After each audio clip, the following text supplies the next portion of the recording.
Hey all, and thanks for joining us on this Paranormal Pitstop. Tonight, we'll be exploring a former railroad station turned hotel located off Market Street in Chattanooga, Tennessee. This terminal station was the first train station in the South to contribute in establishing a line running north to south, which connected the cities of Cincinnati to Chattanooga. Are you prepared to brave the history and hauntings of the Chattanooga Choo Choo? Historically, in 1858, an early Chattanooga Union Station was constructed under the Southern Railway, after which plans for a new station calling for a smaller supply facility would be scrapped in favor of the construction of a larger Grand Station, which was purposed to handle passengers as well. In 1906, construction of this terminal station was started, with its doors opening for business in 1909 and at a total cost of $1.5 million.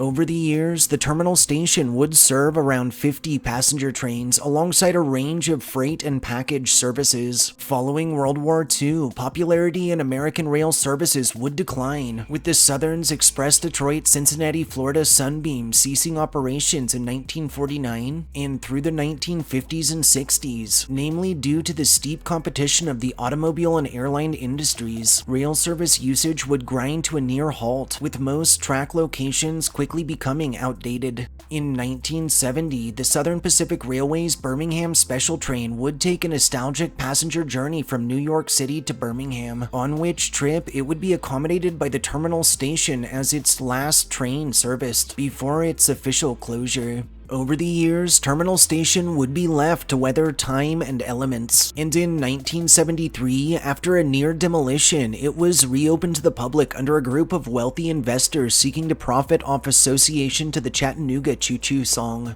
These new owners would inject around $4 million into the site and would reestablish and reopen their business as the Chattanooga Choo Choo Hilton and Entertainment Complex. In 1989, another group of interested parties would inject another $4 million or so in order to issue needed refurbs, renovations, turnover staff, and more. When the campus finally reopened, it would do so as the Chattanooga Choo Choo Hotel, and most recently, in 2017, the two back buildings of the lodging were renovated into small apartments titled Passenger Flats. In the present, the Chattanooga Choo Choo is a sprawling 24-acre complex that offers a convention center, a hotel and resort, restaurants, shops, overnight stays, and authentic passenger railway cars, and more. The hotel itself is encompassed in a rose garden, which boasts historically educational trolley tours and offers an ice skating rink for colder months. And as far as restaurants on site go, options include the popular Gate 11 microdistillery at Terminal Station, a comedy club, and even an establishment called Nick and Norman's Chattanooga, which is actually co-owned by Greg Nicotero and the legendary Boondock Saint himself, Norman Reedus. As a fun little side note, Station Street, which cuts adjacent to the hotel, is one of only two streets in the whole of Tennessee where one can carry an open container around in public, allowing for visitors to enjoy their favorite adult beverages while exploring the area.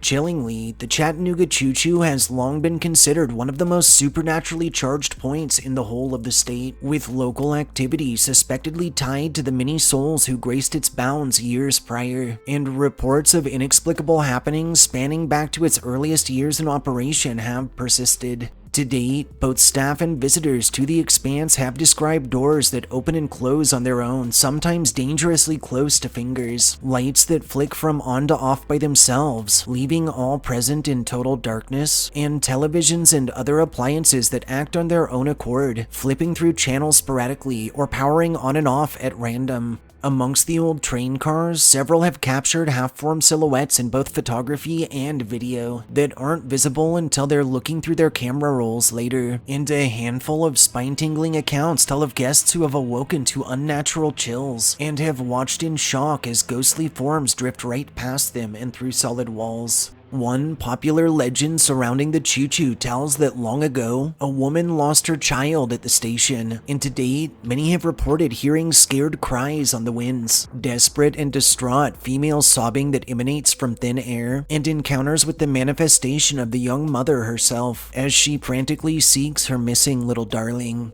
Also reported across the whole of Chattanooga Choo Choo grounds are extreme temperature fluctuations, objects spied moving on their own, and the feelings of being watched, of being followed, or of being brushed up against by a presence unseen. And several informal investigations over its lengthy existence have yielded high EMF levels, chilling EVPs, and instances of well-maintained equipment malfunctioning at critical moments. Finally, through the Civil War, the early station on site would act as an integral means by which troops and supplies were shipped off to battlefields far from home, and on more than one occasion, those exploring about have cited the spirits of either Confederate soldiers standing guard or of what appear to be new recruits, some of whose faces are visibly streaked with tears as they relive the moments in which they were required to prepare for a journey that would take them away from everything they'd ever known and into the belly of hell itself, from which not all of their friends and family would emerge.